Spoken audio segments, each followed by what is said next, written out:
Gone live. Hopefully everything's working. You're such a moron. Like, we always, I feel like we needed to get ourselves an intro. Like, we need like an intro video playing while we're getting ready and everything that you could just switch scenes to. So, like, because I feel like our starts are so abrupt and scuffed. Yeah. But I mean, it's like, oh, let's see what Three-Way Plays is doing. And then as soon as it cuts in, it's like, FA! Deleted user first. It's Braden, by the way. Oh, you change your name, Braden? he changed it to deleted user. It kind of got me. Okay, so we were talking right before we started the stream what we would do if this channel received $1 million somehow. But from Mr. Beast in particular. Yeah, that'd be awesome. Hi, Alexander. I'll be back in 30 minutes. Well, I was telling Patrick what I would do is I would use it to better my situation right now. I would pay off all my debt. I would pay off all my medical bills, pay off my truck, you know, get everything like clean slate.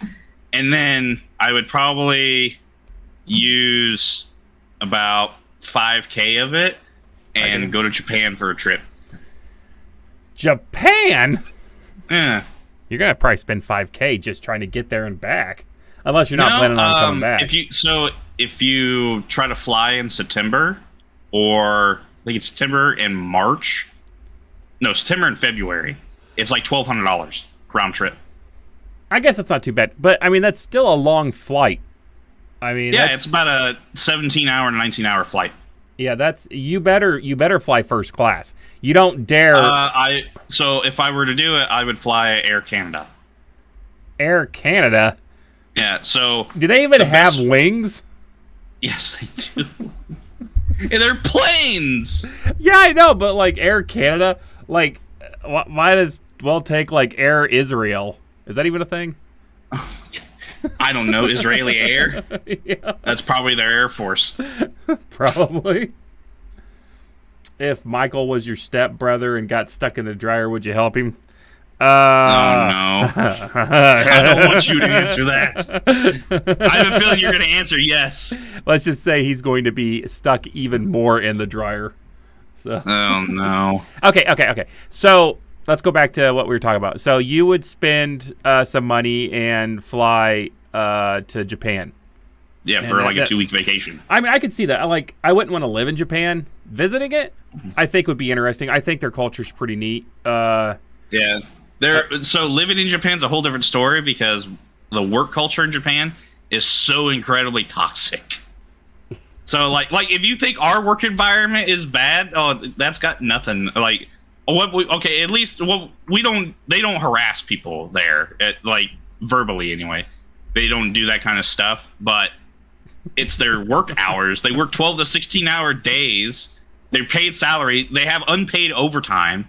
And then on top of that, a lot of their culture is, say like you're getting off work, right? If the boss invites you out to go to like a party or a dinner or whatever, you have to say yes because it's considered incredibly disrespectful if you don't. Yeah, I've seen some of that. So it's like, oh, I just worked a 12-hour shift. I'm ready to go home, go to bed, blah, blah, blah. I'm going out for drinks. Come with me. Fuck. You come drink with me now. Yeah, that like, and then that like so like there's videos of people being drunk on the street because the bosses like drink them to death. God. Okay, but how is it over there as in an aspect of happiness? Like penis. You remember the Logan Paul situation? No, I don't. The suicide forest.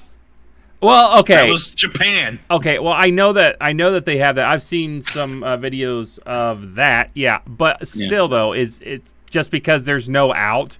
Like, why would you want to continue on that way if there wasn't some? It's hard. It's really hard to dictate because they're incredibly complacent as a culture.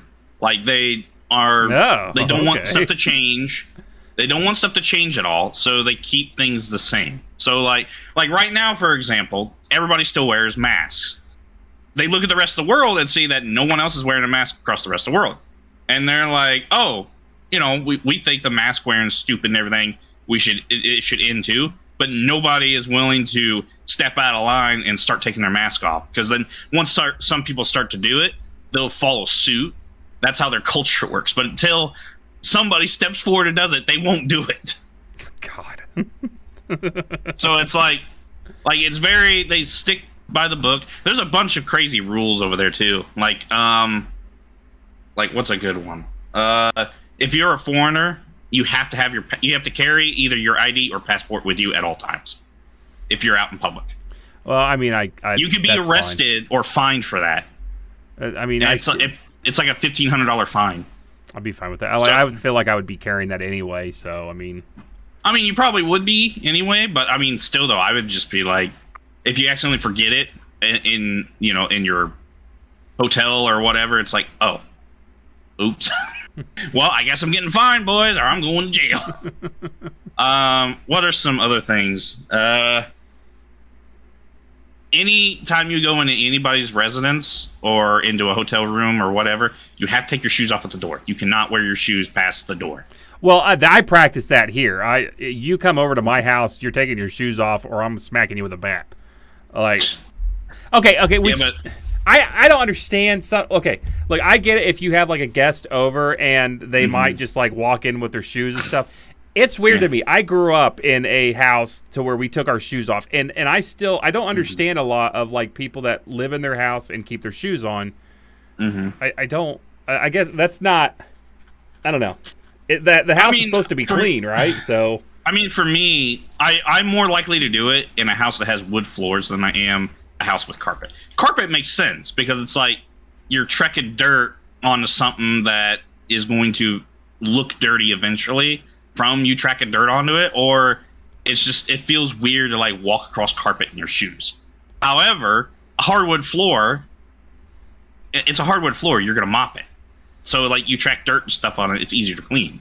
So it's like, who cares if you're walking around with shoes on a hardwood floor? But carpet, yes, I think that makes more sense to me. Mike, you're taking your shoes off if you ever come over to my house. I got carpet; it's not the best, but I don't want to walk around and see like oh look, there's Mike tracked in some shit.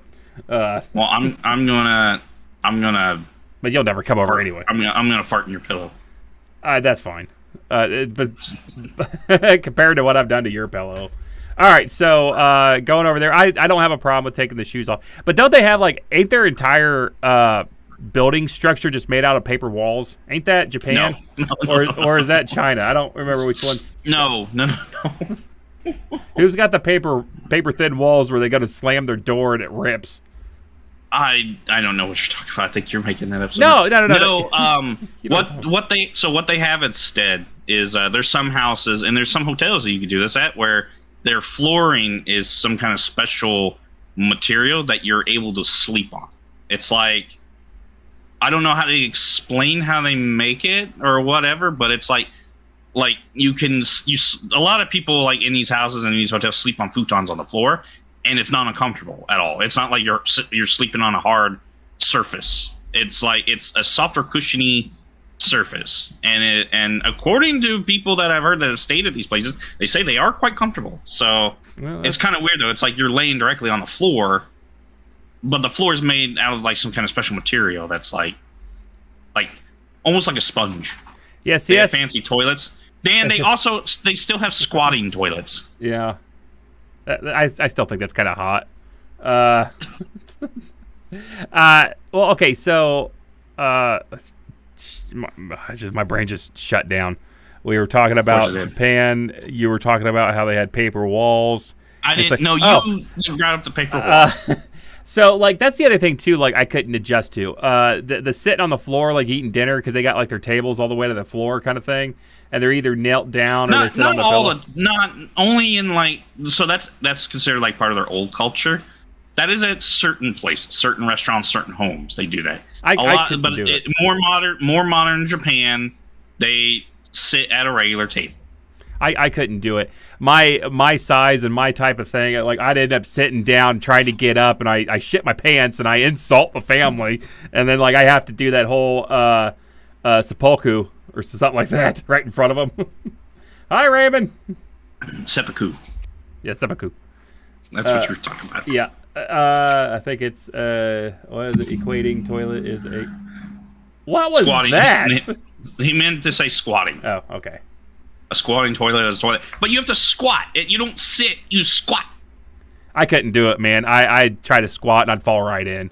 Like it would be bad. Trust me, me too. Me too.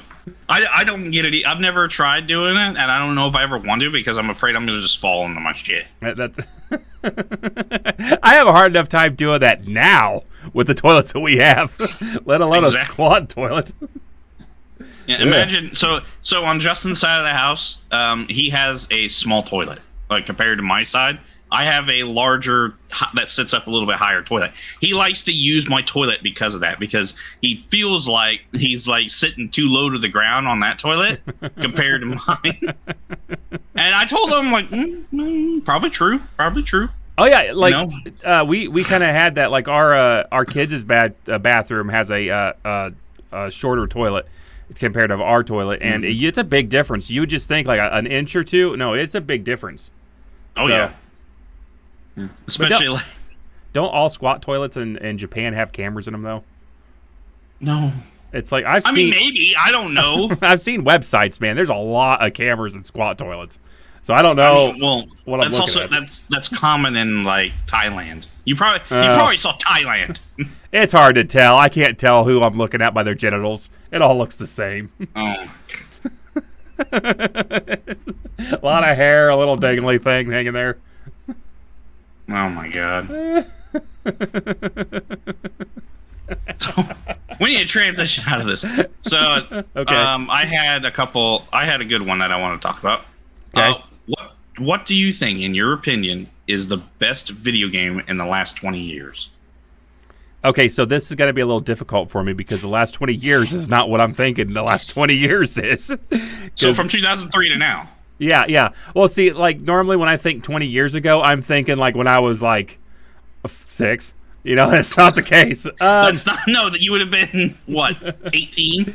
Yeah. Okay, so from my 18 age, when I would have gone up. Ooh, God. Me personally.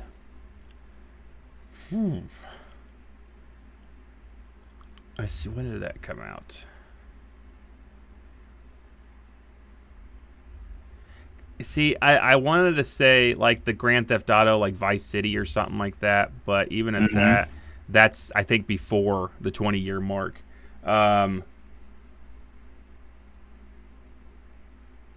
Yeah, the Telltale Walking Dead game was a pretty good one. I'm gonna say personally, and I'm probably gonna get some hate for this, but I'm gonna go straight to Skyrim. Skyrim? Yes. And it's only because when it first came out, I played Fallout a lot too, but when Skyrim first came out, man, I fucking got so immersed in that. So immersed into that game that it blew me away for the 20-year period. If you would have said longer, I would have said only in a memory sense, not today because I played it again, but Final Fantasy VII.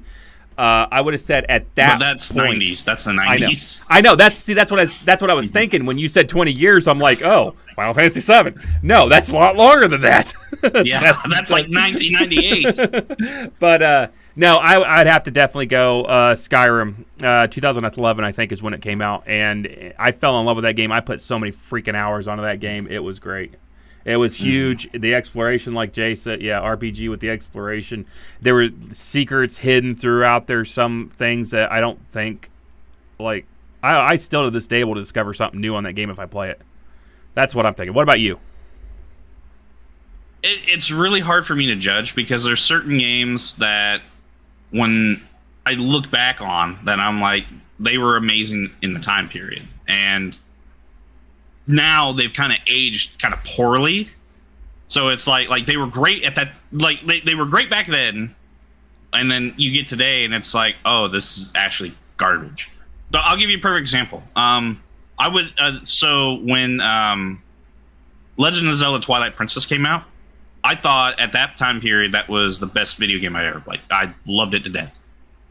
But then 5 years passed by, and I played other games, and I was just like, oh, maybe it's not that good. And then recently, I watched my brother play the Breath of the Wild sequel, and then play Twilight Princess, and I'm like, the camera work in this game is shoddy compared to the new Breath of the Wild. I was just sitting there like watching him play it again, and I'm just racking my brain going, why did I think this game was so great back then?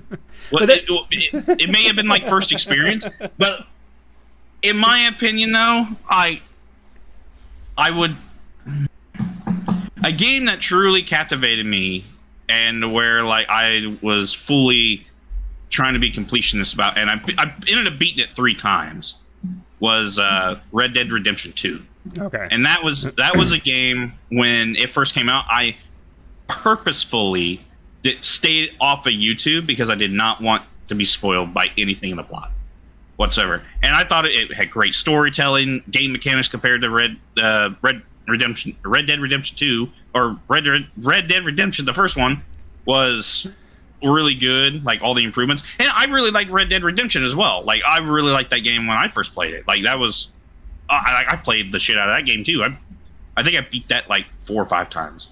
But yeah, so like, I was like, this is really good. Like, I really love where this game went, and the graphics are great.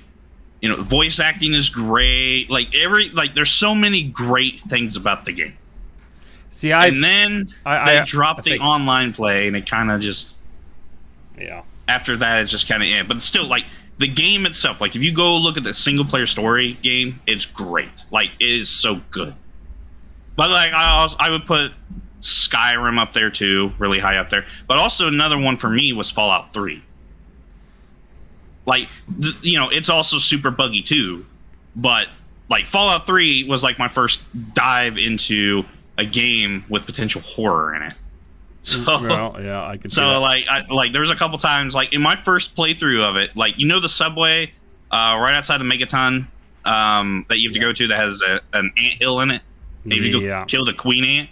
The first time I entered that subway, I came across a ghoul. Like, I had just killed something, and I heard something, like a weird noise, and I turned around, there's just a ghoul in my face. I threw the controller and shut the Xbox off because it scared the shit out of me. I didn't touch the game for 3 days after that. Then 3 days goes by. I put the game, and I start the game back up. I'm like, okay, where did I last leave off? Oh, this is where. I know this ghoul is coming. I know what to do here. I can do this. So I kill the ghoul. I'm like, haha, you can't scare me now. And then I went down another corridor, and I went looking into something, and I heard a noise behind me. I turned around. There's an ant in my face, like a ginormous ant, just in my face. Once again, controller gets thrown, Xbox gets shut off.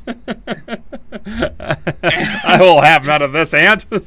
Yeah, and I was just like, no. And once again, I didn't touch it for 3 days. And then after I got past that point, I was able to get through the game finally. Because you got to remember, this was me transitioning from Nintendo that I grew up with, right, to Xbox, like to Xbox games that weren't Call of Duty and weren't sports games. Because that's what the majority of what I played at the time. I played those games, and then somebody let me borrow Half-Life 2.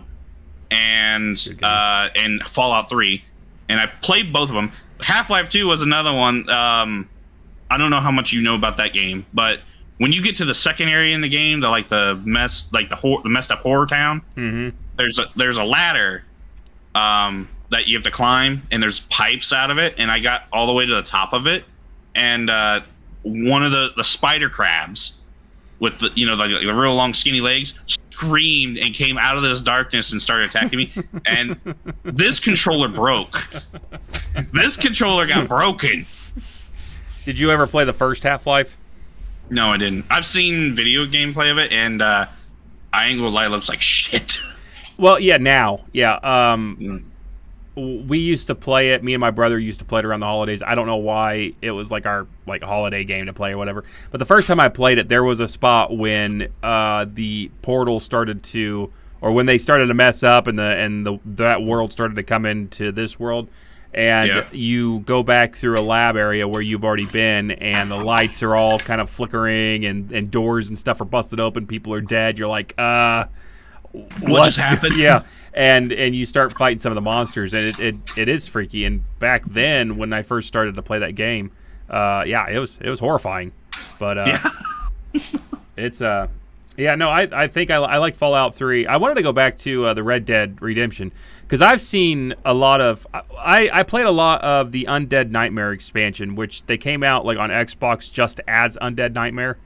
Yeah, just had that. So I played that a bunch, and then I think I played the first Red Dead Redemption a lot, and it was a new concept to me, so I didn't really understand a lot of it. But I ended up liking the game. It was pretty fun. And it's like literally, it's like they took all the good things of GTA and put it in a different story. Yeah, I really would like to see Rockstar do a medieval version, like something like that. The only reason is because they put so many secrets and so many hidden things into the game that it just. I love fantasy. I love medieval times and stuff like that, and to go around and explore. That's why I like some stuff with the Fallout. Like you go around and you look, and like there's little Easter eggs of like aliens and stuff like that. There, I mean, Fallout 3 had an alien quest or whatever, but I like the Easter eggs. Like on Grand Theft Auto 5, they had the Bigfoot Easter egg in there, and I think there was a Bigfoot in Red Dead Redemption 2 as well. There is. It's an Easter egg. Yeah, and even in Undead Nightmare, you could collect the horses of the apocalypse. I think it had like 4 different legendary horses that were supposed to be like the 4 horsemen of apocalypse or something. I ended up catching one, I think.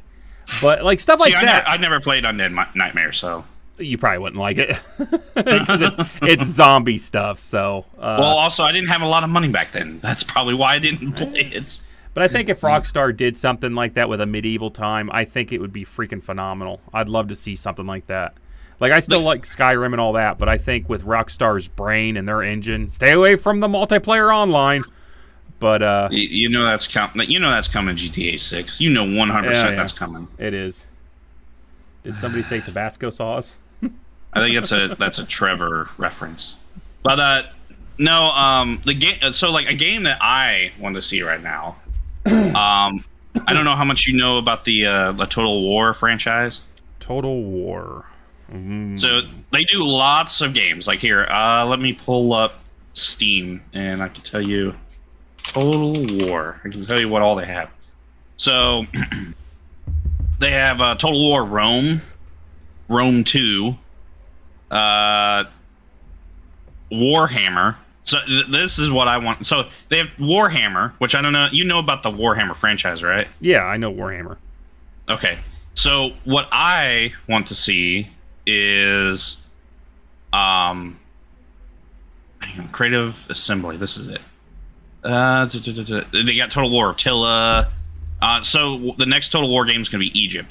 What I want is I want the Total War franchise to get the rights to Lord of the Rings. Ooh. And I want them to make a Total War Lord of the Rings. Because like literally, so I played Warhammer 2 and I instantly fell in love, like with the fantasy setting that they have, the like everything about it. And I was like, is this what it would feel like to play an RTS Lord of the Rings? And then I was like, I just want them to make an RTS Lord of the Rings. Like I really want them to. Like I would think it would be so. Like I would just love it. Because I love a lot of Lord of the Rings games, and I will say that Shadow of War, the first one, fun. The second one felt a little bit more grindy. Yeah, but it was.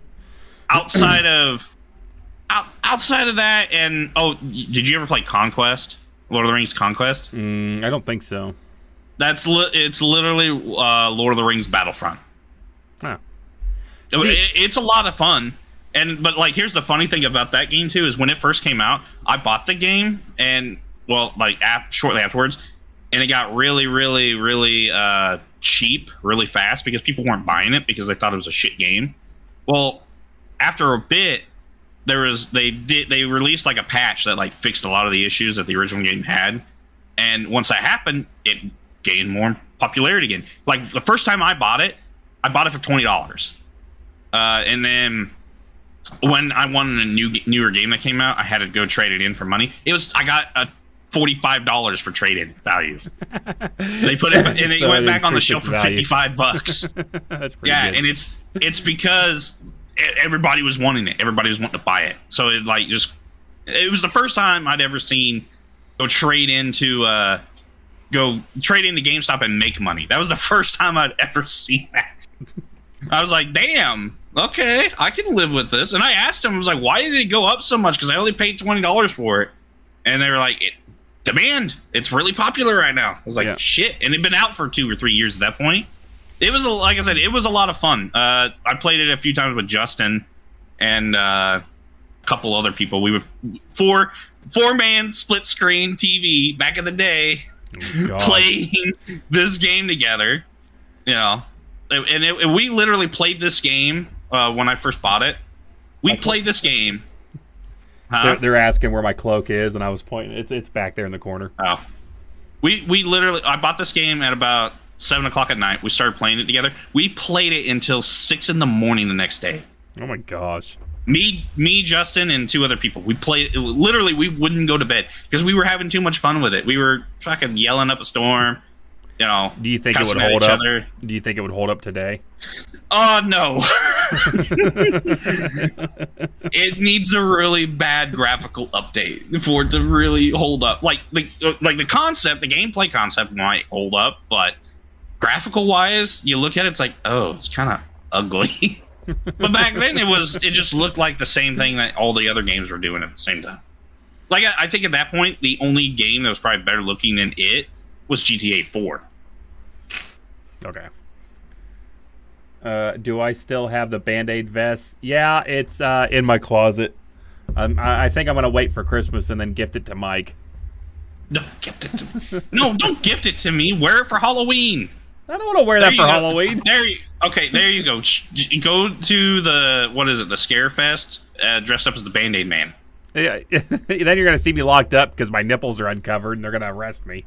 Okay. Do that. You just have hard nipples because it's cold. I would love to see, like, I love games that you can immerse yourself into, and I would love to see a Lord of the Rings type, like, first-person RPG, something like that, to where, and I've thought about this actually a little bit, to where you have your 4 races, the human, the dwarf, the elf, and the hobbit, that depending on what class you pick, starts you in a different locale.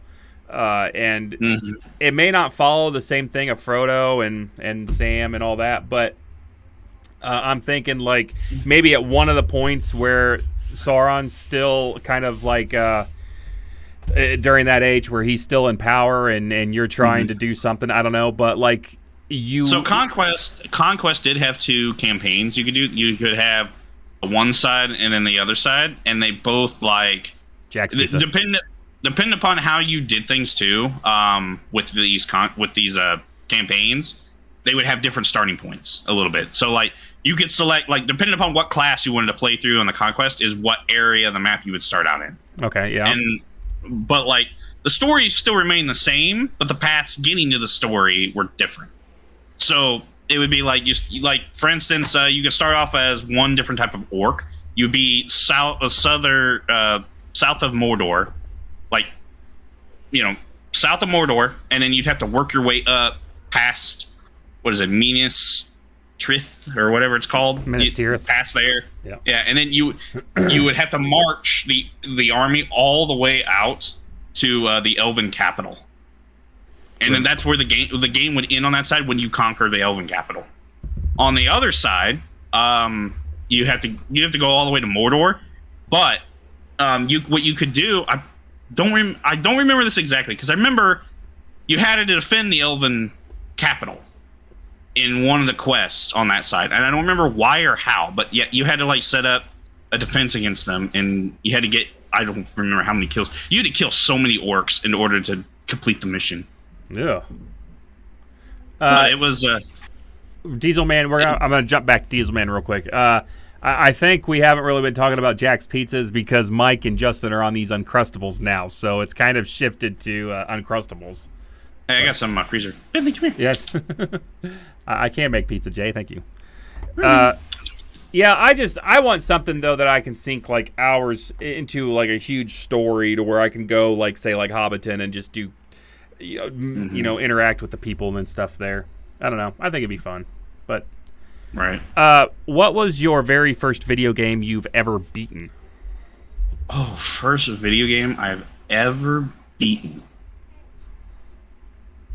Welcome to Spanky's Guns and Fun, where your kids will disappear in less than 30 minutes, guaranteed, or your money back. What the hell? Okay, so I don't know if you want to count this, but when I was like 4 or 5 years old, we had a Super Nintendo. Okay. And the first game I ever beat was the original Toy Story on it. But this is how I beat it. Okay, so what I used to have is I used to be able to get to level 6 just fine, but after level 6 it got incredibly hard. Okay. And it was like impossible to beat. I don't know what I did or what made me do it, but I got so frustrated that I took the controller and I just started sitting on it. And I started like bouncing up and down, sitting on it over and over and over again. And I don't know what I did, but doing that advanced to the next level. So then I did it again. And then I did it again, and it was just advancing to the next level. Like, I don't know what I was typing in or anything. I was typing in some cheat code on accident that was literally advancing straight to the next level. And then I had to do one more. Like, there was one where you had to take control of RC, the little car. You remember from the movie? Yeah. You had to take control of him and drive him around. Those are the only two you cannot use that on. So I had to beat it that way. I had to beat those 2 levels that way, but I could play the whole game and beat it that way, and that's what I did. And that's like my first memory of ever beating the game. Your ass polyps were playing the game. That's what it sounded like. Yeah. Yeah, and I'm just like, wow. My first memory of truly beating a game was Crash Bandicoot. PlayStation, PS1. Yeah. Yep. Nicey nice. Raymond says Final Fantasy 1. I remember playing that one. That's actually the same console, NES. That was my first game, not Final Fantasy 1, but there was a game on the NES called Wizards and Warriors, and it was a side-scrolling platformer, but you got, like, if I can remember, you had a sword and you had some magic and lift and stuff, and there were levels that you had to go through and beat bosses and collect or whatever to get to the end of the level. There was no save. There was nothing. Okay, yep, so that's the old back in the Nintendo days. Yep, there was no save. Yeah. So I remember staying home from school one day, and I think I was acting like I was sick. I don't remember, but I was still in grade school, and I don't know what grade, but I ended up beating it that morning or that day or whatever. I stayed home and played it to the point where I ended up beating the entire game, and I was so proud of myself. To this day, I still remember that was my first game that I actually beat. I didn't cheat. I didn't do any kind of codes or whatever. I actually stuck it out and played it. So yeah, I know I cheated, but like I didn't know I was cheating. I was just like, I just thought my butt was magical. Hey, I was like, my butt magically makes me go to the next level. But I showed it to my dad. My dad was like, I remember his reaction. He was like, real like, huh? How did you do that? And then he just kept looking like, huh? You're gonna break the controller. Speaking of, Jay brought up something about playing a game in arcade in the mall. Did you see what they showed? They came out finally about the arcade games back in the day. How they actually okay. So I don't know who it was that found it out, but they went through the whole coding and what the game does, and they did it with like Mortal Kombat and Street Fighter. That in the arcade games, you would have the game at home and play it on your home console, and you would do pretty good. And you go to the arcade, and you were just like awful. The game was actually set up to cheat, and the guy that did, figured it out or whatever, he slowed the frames down to where you could see it, and he even went into the coding so you could see that if you start the game on easy, as the progression goes along, as level goes level, if you beat guys or whatever, the difficulty starts to increase. Once the difficulty gets to a certain level, then the game starts to, I can't remember what he called it, but it was input reaction. Input scripting, I bet. So whenever input scripting. Yeah, so it reads what your input is. So if you go to jump and do a kick, it already knows. That's scripting. That is 100% scripting. Okay. So he found that it does that, and then the other thing that he would do, like on Mortal Kombat, when you're down and you go to uppercut, he showed it frame by frame that the arm, your uppercut arm, is actually making contact with the other character, and then all of a sudden the other character grabs you and throws you down. So you literally connected, but it did not register. It allowed the game to go through. Well, after you die and you put like a new quarter into play, and then you die again, it was like after 3 deaths. On your third quarter insert, the game drops its difficulty down. So when you go to play again, you can actually beat that character, and it makes you feel like you're kind of getting like, okay, we're going along. And he made the comment saying that this was like the first instance of pay to win, because now you are putting more quarters in to redo your lives, and it's dropping the difficulty down. Yeah, so growing up, I always avoided those arcade games because I felt like I always felt like there was something fishy about them. Oh yeah, well, I mean they were intended to make money. If you played like the Ninja Turtle games or whatever, they are purposely there to make money. Yeah, you get a little bit of excitement or whatever, but the idea, if you go in there and you can play the entire game off of 1 quarter, they're not going to make money. But yeah, the entire concept of it is for it to make money. So kind of still on the subject of arcades, but back to Japan, for example. There's several arcade places in Japan that are just nothing but arcade games, and there's also like claw games and stuff. If you start to have difficulty, and a staff member will notice you have difficulty, they will purposefully do something to make you win. Because they view it as it's better for you to win for publicity, to get people to come, because they view like the more people that come to play, the more money they're going to make, versus the thing is literally the thing is programmed to cheat you out of winning. So they're like, oh, this person's already spent like $10 on the machine. Well, here, I'm going to open this up and adjust where this item is so it can be grabbed and you can win it. Or they'll be like, if you're having issues with the machine, they're like, I don't know what's happening. They'll see that you can't beat this machine. They'll step in and go, hold on real quick, and then they'll do something to it real quick, and then it becomes easier for you to win. But it's because of that. They want the publicity. They want you to come, feed them money, but at the same time, they're like, they want you to walk away and go, yeah, if you go down here, you could win all the time, blah, blah, blah, and it just gets more people to come. Well, yeah, I can see that, because a game that never pays out is not going to be a game that people want to play. So, exactly. Yeah, I can see that. Like, you get that little like, oh, I won something. And that happens to arcades here all the time. Like, how many times do you ever go to like you pass a kiosk in the mall, and you see that the game of chance that they have, the only things left is the grand prize. All the minor prizes are gone. Yeah, and it's because it's set to a certain binary code to where at one point when you pay, it'll finally let somebody win. But they don't know where that is in that sequence. So, like I said, literally in Japan, they will go in and change that number.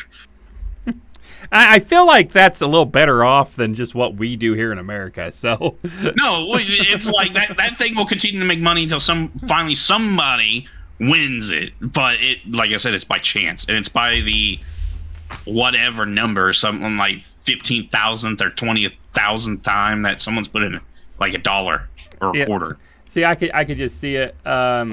You're over there in America. You're playing those machines, like the one with the key, where you got to press the key to go into that slot just right, and you're not getting it. And then all of a sudden, somebody from the nail salon across there walks over and fiddles with something, and then the next time you play it, you win. Mm-hmm. It's like, thank you. I do know with Japan that they have vending machines that you can buy used underwear in them. Oh my god, that's the red light district. I've seen videos of it. I don't remember what I was watching, but I was watching something that showed that like there is a problem because you're not supposed to be able to get underage underwear in there, but sometimes it happens. So that was one thing. And then that's weird. And then another thing I saw was like they're gambling. They're like gambling's illegal, but if you go into where their gambling thing is, they pay out in balls or tokens or something, and then you have to take those tokens to another place and you can trade those tokens in to get actually. It's literally IRL gotcha. Yeah. It's literally IRL gotcha. It's like you're literally playing Genshin Impact in real life. But I think like just the vending machines alone, like where you go in and they got vending machines for just about everything. I think I'd like to see their culture. I think their culture is pretty neat. I'm not gonna say that's not. I think it is pretty neat.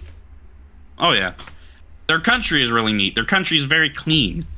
But it's also okay. So it is a little pricey. Like their hotels could be pretty pricey there. But what they offer now to foreigners is a pass, like a rail pass, that's good for however long you're staying there. You say, this is how long I'm staying here, so you could buy a rail pass for like $250. That is unlimited rides on the trains, including the bullet trains. I'd like to ride a bullet train. I think. Yeah. I think. Oh, dude, fucking these things are freaking neat. Like, okay, like King of Avalon. Okay, right, King of Avalon. I befriended somebody from Japan there, and he told me that if I ever come to Japan, to come down to Fukuoka, and he will take... Hold on. That sounds like a Fallout, Drake. Okay, anyway. It's called Fukuoka.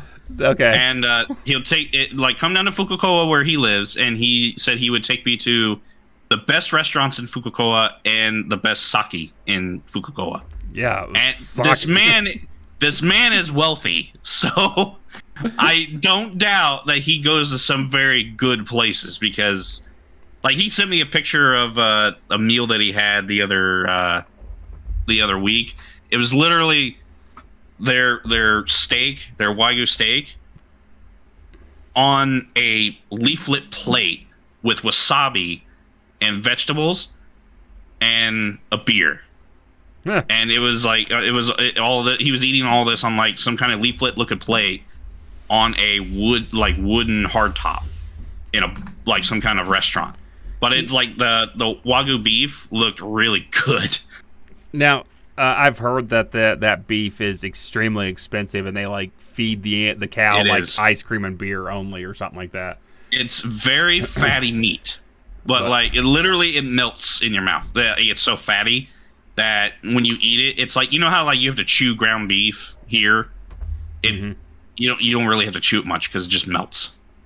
Yeah, I wouldn't mind trying that. I think that sounds good. I would try that. I want to try authentic Japanese sushi, and I also want to try their fish, because I heard they make really good fish. And then I want their yakisoba and their ramen.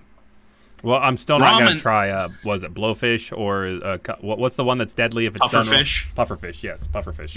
Yeah. I'm not eating that. Yeah, that's an expensive meal, by the way. That's like $100. Yeah, well, you got to have a chef that knows what he's doing, or else you're dead. Oh, yeah, exactly. So that's why, like, there's only very few restaurants that serve it, because there's only that many chefs that can do it.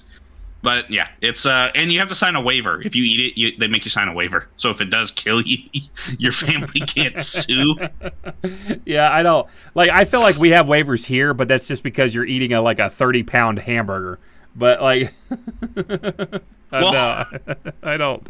Man, have you heard about that? There's a rrestaurant in South Carolina. I think it's either North Carolina or South Carolina. They have you have to eat a 5-pound hamburger in 30 minutes, and if you do, you get a little trophy and your picture on this wall. They had something like that down south where I lived for a little while. It was called Stevie Tomatoes, and they had a thing like that where it was a 5-pound burger. It was like 3 pounds of meat and then a pound of lettuce and a pound of bread or something like that. My God. Yeah, you had to like eat it in 30 minutes, and it was free. If you didn't, then you had to pay for it. But yeah, you'd get to... oh yeah, they would pay for a meal too. I forgot about that. No, this is like literally a patty that's 5 pounds. It's not... No, and they also had a 3-pound variant of it too, but that didn't come with the challenge. The 5-pounder was the challenge. And this thing was like 5 pounds of beef with lettuce, tomatoes, ketchup, onions, mustard, anything you want on it. Like, you get it custom however you want it. So like this one video that I watched, the person that was talking about it, he didn't complete the challenge, but he just wanted onion, lettuce, and ketchup and mayo on his. Okay. and he couldn't eat the whole thing. So let's see. Going back a little bit, our thoughts on funnel cake. I've had them before. We have a fair that pops up every year, and I'm okay with it. It's good. Is funnel cake the same? Is funnel cake what they call elephant cake now? You talk about the elephant or elephant ears? Same principle, different process. It's just like fried bread kind of thing. It's fried food. Of course I like it. Of course Mike likes it. Let's see what else we got. Fried food is a very American thing. Yeah, you could fry a shoe and I'd eat it. Put in some batter and put it in the what is it? The oil vat. Yeah, the fryer. You gotta cut the fat off of an animal, and then just boil that and get it going. God, that just sounds like clogged arteries every day, all day. I wanted to try that. I think that was at Buffalo Wild Wings. They had that one where it's like the hottest wings that they had.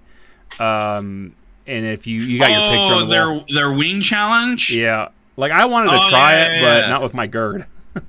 So you get a back in so gross. I don't know how it is now, but it's like 10 years ago, maybe 10, 15 years ago, their challenge was you get a plate of 10 blazing wings, and you had to see how long you could go. Like you had to eat them all without milk. That was their challenge. And I forget what happened. I think you just got your picture taken or whatever. You completed it. So I remember one time we went, and 3 of the guys that I was with tried the challenge. And the one guy, so the first guy that started digging in, he was like, he's like, it doesn't taste that great. And then by the time he got to the third wing, he just looked and said, it hurts. like the calmest expression on his face. Like, there's tears coming out of his eyes, but his face isn't, like, swelling up or anything. He just is like, this sucks. This hurts. It doesn't feel good. So he tapped out after 3. The next guy that went, he tapped out after 5. And he was just like, oh, I can't do it anymore. I can't do it anymore. And then the last guy that went, he ate his first one, and his face was turning beet red. And he had, like, if his cheeks were getting all nice and swollen, his eyes were like, he had tears streaming down him, and he just looks at all of us and go, guys, it's not that bad. I don't know why you guys did that so early. And we all look at him like, are you out of your mind? Do you not see your face right now? I was like, I don't feel a thing. It's like, your face is telling us you do. He only ate 2. Jay says he likes salad and fast food. Salad? Okay. I don't know exactly. I'm working at McDonald's. If you're talking about like getting a salad at fast food, I like their salads that they have at fast food. The only difference is the salads that we buy here are like $8 for a freaking salad. Yeah, and it's like $1 for it's like $1 for a cheeseburger. So that's one reason why America's fat. Well, honestly though, if you want a better salad, if you want good salad, go eat at Olive Garden. Go have their unlimited breadstick soups and salads. Go in there and eat, because they actually have really good salads. The only other one that I would say that has a decent salad here is Fazoli's. But like McDonald's, they put sugar in their salad. Yeah, I'm not joking about that, by the way. When I used to work at McDonald's, I ate their salad a couple times, and I'm just like, why does it taste sweeter than normal? Like, what is this? Yeah, they do. They because they put sugar in everything. Like, why do you think the Coke always tasted better at McDonald's?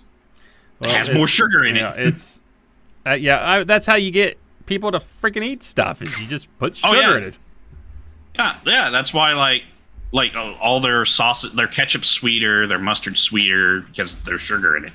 I want to go. Sorry, I want to go back to real quick about like the whole like food challenges that we were talking about with the wings and all that stuff. If you guys are interested, check out. I'm doing a little promotion, but it doesn't need to be.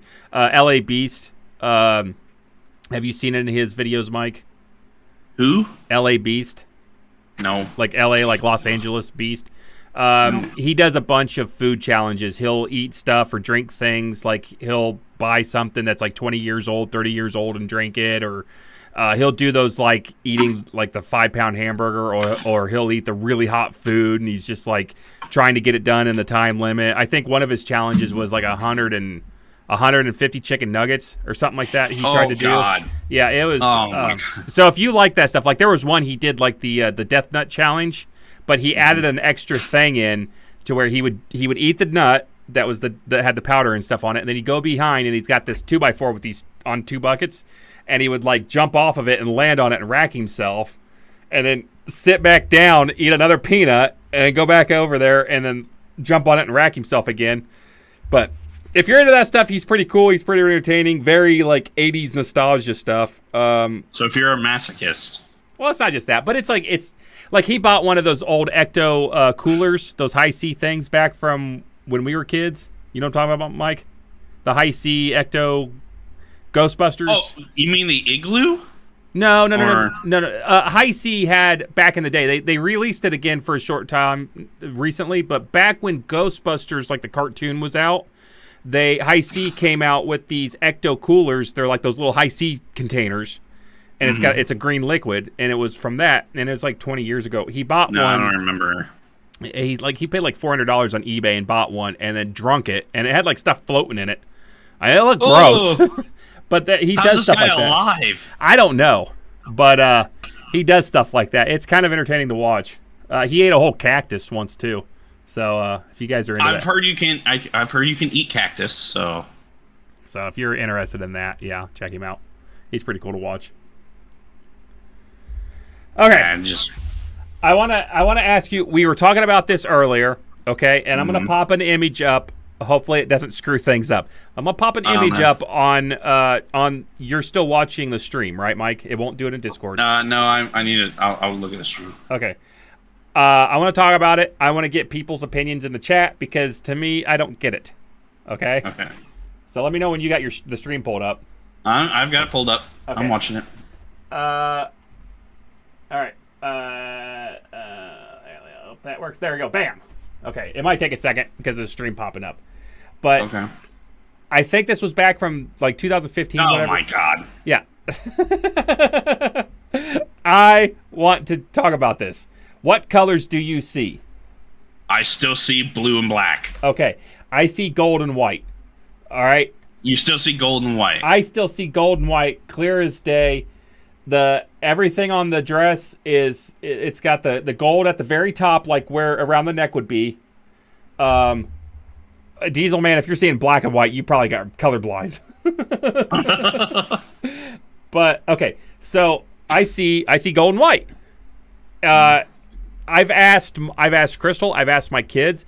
We've went out to a store where we talk to people and stuff. I've asked them. They all see the blue and black that you're talking about. The only people that I've known, Jay says he sees gold and white as well. And I don't know. And our boss at work. Yeah, our boss. And then I talked to one other person that saw it as, our mutual friend, ex-girlfriend's mom, if you know who I'm talking about, right? Our mutual friend's ex-girlfriend's, Okay. She also sees gold and white. But the ex-girlfriend and all of her kids, they see the blue and black. So explain to me. I see blue and brown though, for real. Okay. So So like, for instance, I've noticed a little bit different from this image compared to the one that you sent in that chat. Okay. That chat was a little darker. This one has a little bit more whitewashed on it, so I could see where you're getting the shades of gold because the way the light is interacting with it, like, yeah, I could see where you're getting that, but it's still blue. Like, there's the blue is still there, but I could see in the black where you're getting gold because you can see if you look, you could see. Well, actually, I don't know if you can or not, but you can see like the whitewashed background is trying to fight with the colors that are in the stripes. I see what you're talking about, but to me, I know what you're looking at to be blue, okay? Because I talked to Crystal about it. To me, that's as clear as white. It's a little dark white, not like dark white, but it's like it's like the light is illuminated behind it, not in front of it. But it's white. It's pure white to me, and then what you would see as black is unmistakable gold to me. Okay. Have you thought about taking a colorblind test? So I actually was reading up a little bit about this, and they whatever the researcher said is that everybody's eyes, with the rods and cones that they have in their eyes, they pick up light differently. And if there is if there's kind of like I don't know what the actual color of the dress is, but the way that we perceive light can differ depending on what pollution in the image, if that makes sense to you. I don't mean like smoke or smog. I just mean like the light pollution kind of thing with that.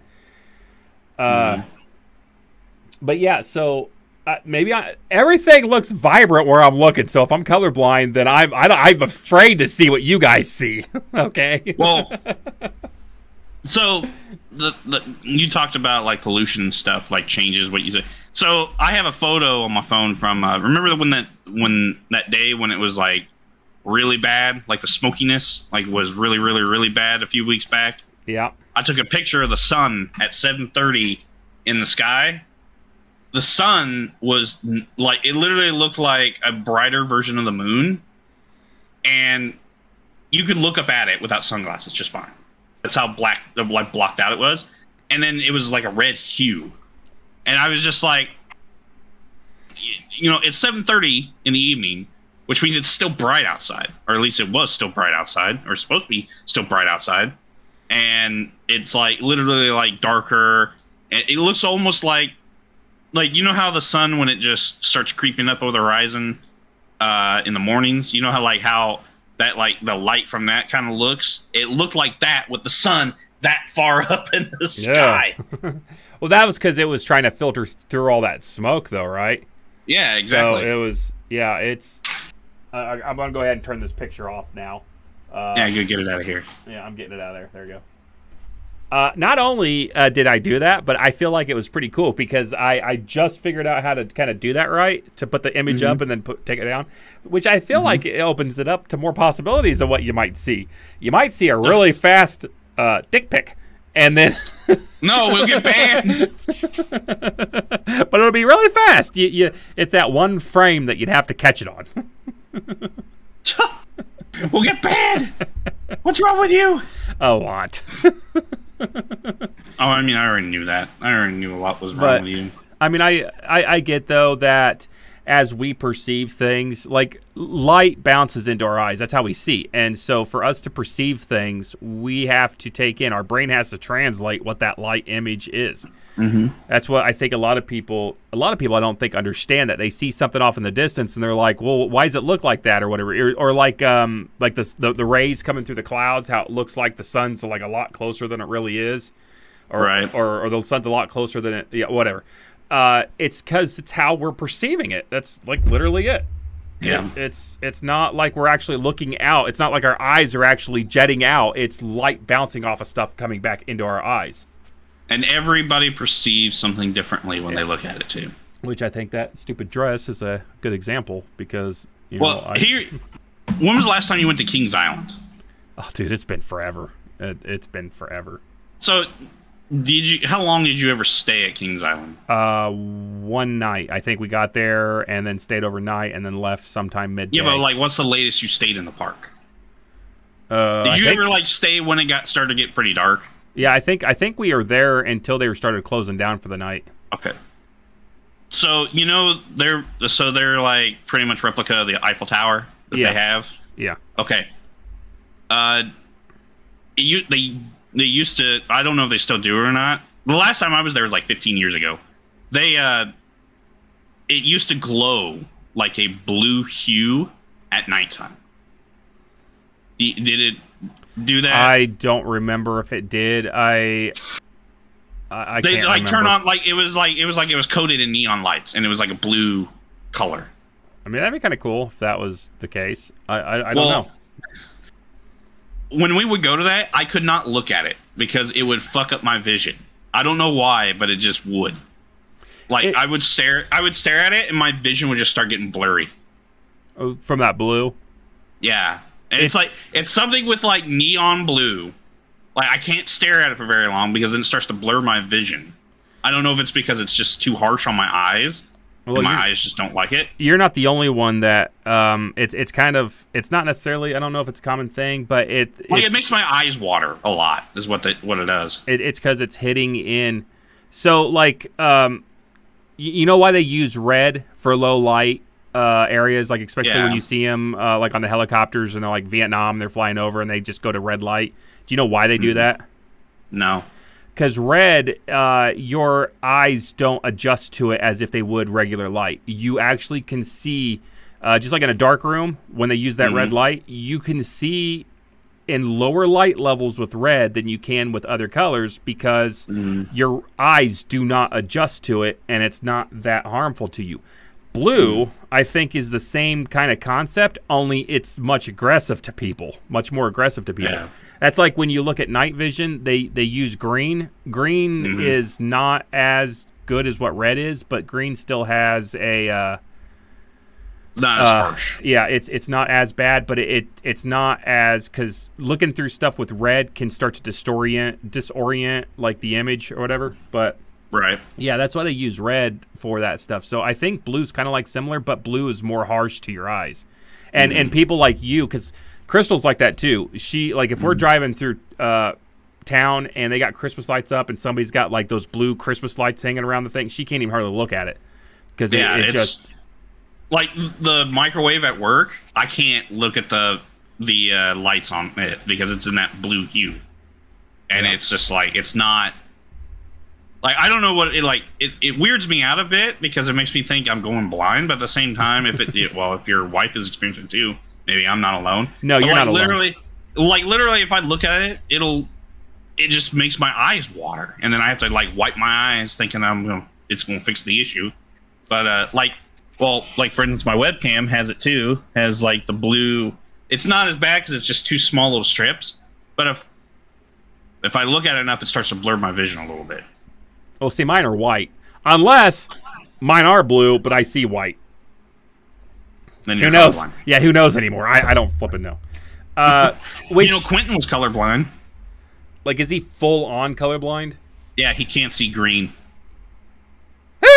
That sucks. So when we would get to a light, he knew what red looked like and he knew what yellow would look like, and then if once the thing went brown is when he would go. It's like, and there was one red, time, yellow, and brown. When we discovered it, like, he really didn't talk about it too much, but then we discovered it when we were driving and the light turned green and he didn't go yet. He was like, "Hey, you got a green light, go." He's like, that light's not green. Like, what? That light is not green. It's like, that's green, Quentin. That is green. It's like, no, that's not. What does green look like to you? It looks like green. Well, what do you mean by it looks like green? Like, what? Describe the color that you're seeing on the light right now. Like almost a brown. We were like, Quentin, that's green. He was. See, that's another thing too about colorblind. Like, if you grew up learning that a color, say like you look at yellow and you look at yellow, I see purple, okay? Yeah. But every time that I associate a color that you would associate as yellow, I would associate as purple, it would be hard to distinguish what is right. Yep. Oh, yeah. What he finally did is he took a test, and they were able to just completely separate the colors, so there's no other colors fighting with him. When he, like, literally, like, they have to take a thing where it's in his face to show him what the true color of green looks like. Then once he actually saw what the color of green looks like, he goes, "Oh, so that's green." Oh, but God. if there's any other color that is in the same area as the green, it'll turn it brown in his vision. So you're saying that he looks at grass all the time. He's like, "Man, they need to water this." Yeah, he thought that most yards were just dead, and he was kind of just like, "I'm surprised that yards even grow like as well as they do, because this does not look very good." Yeah, that would suck. Yeah, that would. That sucks. Like, I feel bad for people that have vision impairities, or even hearing impairities. Like, it does suck. like I'm glad that I am what I am, and no offense, Mike. But yeah, I'm glad that I'm lucky enough that I don't have any kind of like impetuses, whatever the word is. I just said it earlier, but I can't remember what it was now. Impaired vision. Yeah. Or hearing or whatever. Yeah, I am. Yeah. I'm glad for that. I'm very thankful too, even though I think my hearing is. Well, it's because you probably listen to that loud grunge music constantly. So yesterday, I got insulted by one of our employees. They were trying to talk to me and I couldn't hear them. I said, "What?" They tried talking to me again and I said, "What?" And they tried again and then I reached over behind me, turned the fan off. Like I literally pulled it to me, turned it off, and then looked and said, "What?" And then they repeat themselves, and then they said, "You need to get hearing aids, old man." And I was just like, look at him like, there's a fan right behind me. You're talking too quiet for me to hear you. When they said that you should get hearing aids, you should have been like, what? I should have. You're right. I missed a good golden opportunity.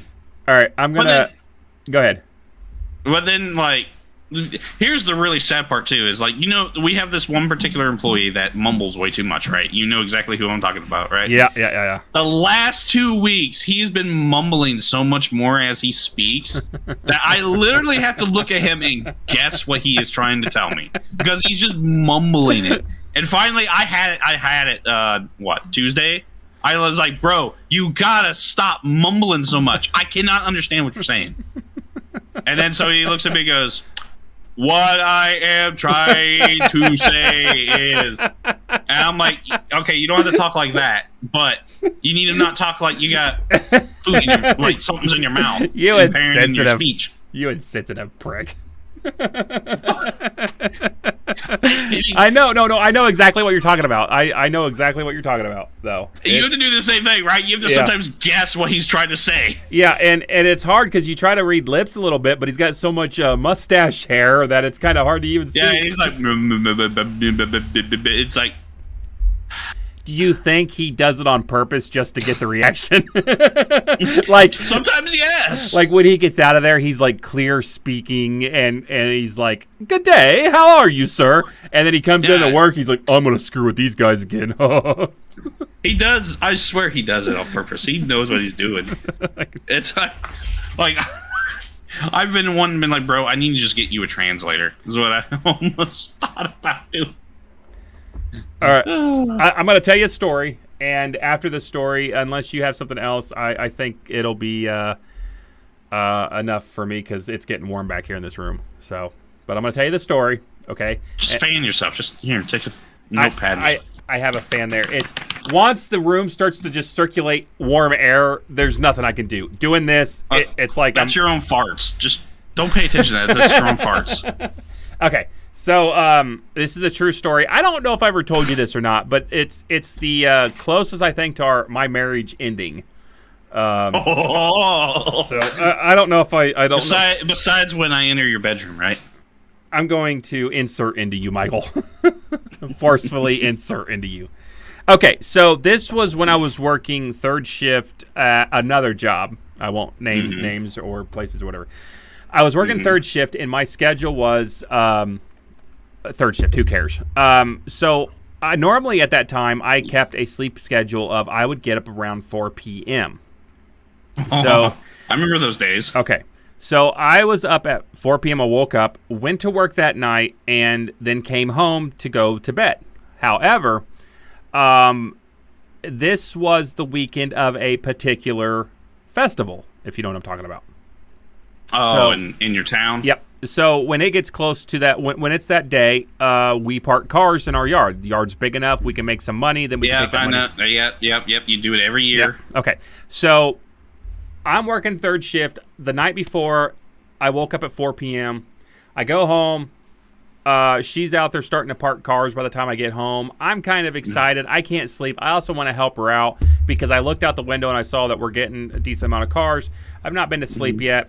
I walk out there. I start helping out. You know, I've still got some steam going. and I'm helping her out, whatever. And we're out there until probably, I think it was around 6 p.m. That we stayed out. So now I've already, from 4 p.m. the night before to 6 p.m., I've already been up now, what is this, 26 hours, okay? I'm feeling it, okay? Yeah, but not that much yet. Probably. So we get the money, and I'm like, I don't feel like going uptown. Let's just go get something to eat, and then we can come back or whatever. I'm getting hungry. I haven't really eaten anything today. And so we're going to leave, right? It's around 6 p.m. Her mom and stepdad come over right when we were about to leave. No. And they hang out for like 2 hours with us because they wanted to see us. So now I'm up another 2 hours. 2 hours. So what was that? 20. So now 28 hours, right? And we're like, once it hit like about 8 o'clock or whatever, we're like, we need to go get something to eat. We haven't eaten today, and Patrick's tired, whatever, needs to sleep, whatever. We need to go get something to eat. We kind of, not being mean, kind of had to shove him out of the house. No big deal. Like, he brought over beers to drink with me and stuff, and I had to kind of refuse it, which, you know the guy, so refusing a beer with a guy wasn't really like an okay thing to do. It's just, we had to get out. I think we used the thing of like going to grocery shop as well. Okay, anyway. They leave. It's a little after 8. This is when the crap starts to hit the fan. We're at the entryway, right? We're getting ready to leave out the door, and I'm kind of like, I don't know if stewing's a good word, but something like I'm kind of like not in the best of mood. And Crystal looks at me, and she's like, "Hey, you're miffed." Yeah, a little miffed, and there's no reason for it. I'm just because I haven't had sleep. So Crystal looks at me, and she's like, "Hey, if you don't want to go out, we don't have to. We can do something else." And I tell her, No, I'm hungry. You're hungry. We need to go out. We need to get something to eat. I don't feel like cooking. And I'm getting my shoes on. 30 seconds later, she's like, "Hey, if you don't want to go out, we don't have to go. We can stay home. I'll make us something." And I'm like, No. I don't want to do that because we're tired. We got the money. Let's go get something to eat. We'll go out to eat. And eventually she looks at me and she's like, "Patrick, if you don't want to go, we don't have to go." And I look at her and I'm like, "Fine, we'll just stay home then," right? And she's like, "Why are you yelling at me?" And I'm like, "Because you yelled at me." I'm like, "I answered you like 3 times." And she's like, "No, you didn't. You didn't say a thing." And I'm like, "What?" And in my head, I was answering her. I was talking to her in my head, and it was making me upset because I was like, "I've answered you. Why aren't you listening to me?" I'm like, "Let's go." And then I realized after she said that, I'm like, "Okay, whatever. Yeah, let's go." I was actually able to verbally get that out. So we get out. I don't remember. I think there was shut up, Mobiles. I don't think there was a time. Like, I don't remember. I'm just going to come out and say I don't remember if we went grocery shopping or not. I have no idea. But we went to IHOP. And it was like around 9 o'clock or something. It's getting later and stuff. And we get into IHOP and we order something. I'm hungry, okay? So I order a big breakfast platter. And then on the side, I'm like, "Hey, I want an extra thing of pancakes." And the waitress is like, "Well, this comes with pancakes." And I'm like, "Yeah, but I want more pancakes." Like, "Are you sure?" I'm like, "Yes, I'm sure." And she's like, "Well, do you want a half stack or a full stack?" And I'm like, "How big's the full stack?" And she's like, 5 pancakes. And she's like, "I really think you should just stick with the half stack, you know, because mine already came with like 3 pancakes. So I'm putting another 3 pancakes on. And IHOP pancakes are not thin, okay? No, they are thick. So, okay. So I order that. And Crystal's talking to me. I have no idea what she's saying. I'm in and out right now at this point. Shut up, Bubbles. So the food comes, and I start eating my regular meal, right? And the other stack of pancakes come out, and I see my pancakes, and I'm like, "Dear God." So I start eating my food. It was like eggs, bacon, all that stuff, right? I get through the pancakes on my meal. I'm full. I still have that other stack of pancakes sitting next to me, and I'm like, I'm thinking in my head, I'm like, I cannot eat this because if I don't eat this, then I'm gonna get shit because I was like, I want more pancakes. So I start eating through it, right? I get halfway through that stack, and I'm like, I'm going to throw up.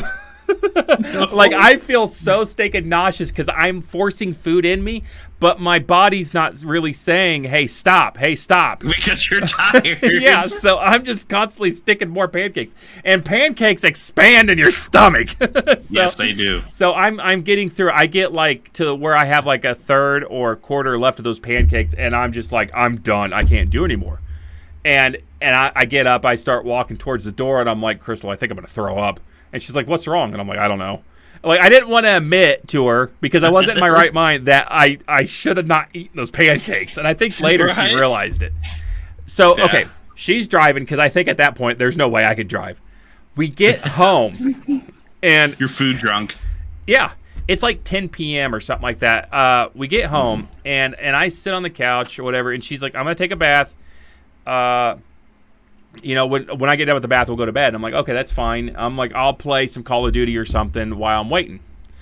Start up the controller, and I get the Xbox loading, and I hear, you ready to go to bed? And I'm like, I thought you were going to take a bath. And she's like, I already did. I'm like, what? And I look down, and the controller is shut off, and the screen is dark. I have no idea what happened. Because when she takes a bath, it's a woman taking a bath. It's not like a 5 or 10 minute bath. It's like a 30-minute bath.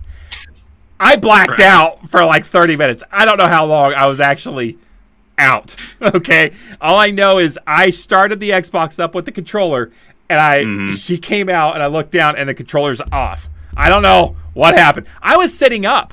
She came out and said that I was just sitting up staring, staring at the TV. You were gone. So I have no idea what happened within that amount of time. And and I finally made it to bed after that. But where does this almost ending your marriage? Where does that fit in? The yelling and stuff at the beginning when she was like doing that, and then I didn't think that was that bad. No, it was bad. It really was, because I full on like yelled at her, like I was pissed. And even at the restaurant, she didn't really want to talk to me. I think like once she realized that I wasn't even there, it calmed down. She calmed down. Yeah, we both she calmed down. After I got a good night's sleep, I was like, hey, I'm sorry about last night. I don't even remember it last night. And she's like, no, I get it. But yeah, it was when we were leaving out the door, I was like yelling at her because I'd already answered her. And when you're on lack of sleep, your emotions run higher. You're not thinking clearly. And I was literally probably about to throw hands. And she was just concerned for me, and I took it as like, leave me the frick alone. I've been at that point before. There's only been 2 times in my life I've ever been to that point where you were at. So one of them was I stayed up for 33 straight hours. Ooh, okay. Don't ask me why. I just did. And I decided towards the end of just before I finally passed out, I decided to watch Monty Python and the Holy Grail. Good movie, yeah. I was watching this movie, and I thought it was the funniest movie I'd ever seen in my entire life. But granted, I was on, I hadn't slept for 33 hours. See you, Raymond. So I was just laughing. Like, that's all I did the entire time. I thought it was the funniest movie I've ever seen in my entire life. And then it ended. I was like, what is this ending? Wait, did they really get arrested off the set? Is that really what happens here? And then finally, an hour later, I went to sleep. But I only slept for 3 hours. Okay? Then I stayed up another 20 hours after that. But here's the sad part. I remember more in that 33 hours that I was awake compared to the next 20 hours I was awake. Jeez. And in that next 20 hours, I think I went for a drive and I went home, but I don't remember how I got home. Like literally, it's like I remember all that entire day up till I fell asleep, and then when I woke up, and then finally after fucking around in town and stuff on like lack of sleep, I would go home and I don't remember. I just remember I somehow ended up in my bed, and like everything in between, there's just gone. There's like nothing there. And I do remember the next day my mom saying that when I got home I didn't say a thing. She asked how I was doing, and I didn't say anything to her. I said nothing. I just walked past. I didn't even know she was speaking to me, and she thought I was sick. Actually, I'll tell you the truth. She thought I was high because, like, she thought I was just high off my ass. But does being like when no lack of sleep count as being high? I don't know. I don't know. When you don't have sleep, like if you start going past a certain point, nothing makes sense anymore. Like no. it just you've lost all ability to reason. It's crazy. I've only ever been to that point like once or twice. Mm-hmm. But that's why I'm like, okay, 28 hours of you being awake. Oh, those are rookie numbers. I was staying up really long for long periods of time, like several days. I can remember a week. I think I stayed up for over 24 hours at least 2 or 3 times a week. Bubbles runs on 3 hours of sleep. Hey, like you're young. Yeah, I've been when I was younger, man. It'd be nothing to stay up for like 24 hours straight, whatever, with the friends or playing all night games or something like that. Now, man, like as soon as I wake up from bed, I'm ready to go back to bed. Like it it sucks. I've noticed since I've been getting older, I've noticed that 2 things. Number 1, I have to get at least 6 hours of sleep a night. If I don't, I'm dead. Yeah. 2, I can't sleep for more than 8. If I sleep for more than 8, I get a massive headache. So I try to stay at around 7 hours. So like when I wake up in the morning now, I like back in the past, like, you know, up until I'd say up about till the age of 28, 29, I used to be able to sleep 12 hours a day and be fine. Like, and like, no joke, I would, there would be, back when we used to work our old 6 to 2 schedule, I would literally, you know, we get off work at 2. I take a nap from 3 to 6, stay up until about 10 o'clock, then go to sleep, and then wake up at 5 o'clock. So, like, I was getting a ton of sleep. Like a 3-hour nap, like literally, that's not a nap. That's literally you slept. You slumbered. Yeah, you probably hit deep REM or whatever. Oh yeah, and I was doing this every day. It got to a point where Justin was literally like he was like, "Man, we are too young to be taking a nap after work." And we were like, I was like, "But it feels so good." It's like, oh, I just got off work, come home, relax. I've been up since 5 a.m. You know what? A little sleep would be good for me, and then just pass out. Stayed up for 3 days while on that bus ride from California to Missouri. Oh, God. That's awful. Oh, man. Yeah, there's no way I could do that. I would pass out. I mean, even now, I can't stay up for 24 straight hours. I have to sleep. I know. It's like I will reach a point where it's like even now, like usually about around midnight, 1 a.m., I can feel my brain just shutting down. So, like, if I'm in a Discord call with some buddies of mine, I'll just stop talking because I'm just getting too tired to talk. Yeah. And we'll sit there and still play games. And, like, everything that's going on in the games is all muscle memory. None of it is, like, clearly thinking in my head. It's just all, like, muscle memory. So that, and the funniest, I could get to a point where I'm, like, a god at some games when I'm in the state, and I don't know why. It's like you said, muscle memory. You're not thinking about it. You're just reacting. Yeah, and I can get really good. Yeah, but when I'm trying to be more, you know, on the ball is when I screw up the most. About punched a guy sitting next to me. I was so tired. He only spoke Spanish, and he was hogging my leg room. Don't take my leg room. When I was living in Florida, when we first got started out, I was living in a guy's garage for like 6 months. So we tried to make the best of it. And I had the bed that we ended up finding on the side of the road. Weird, right? Yeah, I know. Hey, we didn't have nothing. What if they had bed bugs in it? Luckily, we didn't ever get bed bugs. So I would never do that now. But I wouldn't either. We didn't have nothing. Okay, so we were trying to furnish the garage the best that we can. Mm-hmm. And a garage in Florida during the summer sucks. That's gotta be miserable. But anyway, big old sweaty mess. I was sleeping one night and something jolted me awake, and we had nightstands, and I kid you not, I lunged forward. I was laying on my side. I lunged forward, and I hit the corner of that nightstand on my eyeball. Oh. It hurts so bad. I bet. I mean, I've woken up in the middle of the night before and scared the shit out of Bentley before. It's like, oh no, he's going to come at me again. There's been a couple times where he has like a night terror or something where he's literally like, he's woken me up twice before, and he is crying. I mean, like straight up crying, howling. And I'm like, I like reach over and I'm like, I start petting him and stuff. I'm like, Bentley, you're all right. Wake up, you're okay. And he like starts calming down after a little bit. Huh. But it's like, I think the last time he did it was like a year ago. Like he seriously woke me up straight in the middle of the night, and I could just hear him just like this really loud howl. And I'm like petting him to wake him up, and he finally wakes up, and then I just hear it. Like he's still doing the thing. He's like, and then stops. And I was just like, my goodness, dog. Like he was having a night terror. Jeez.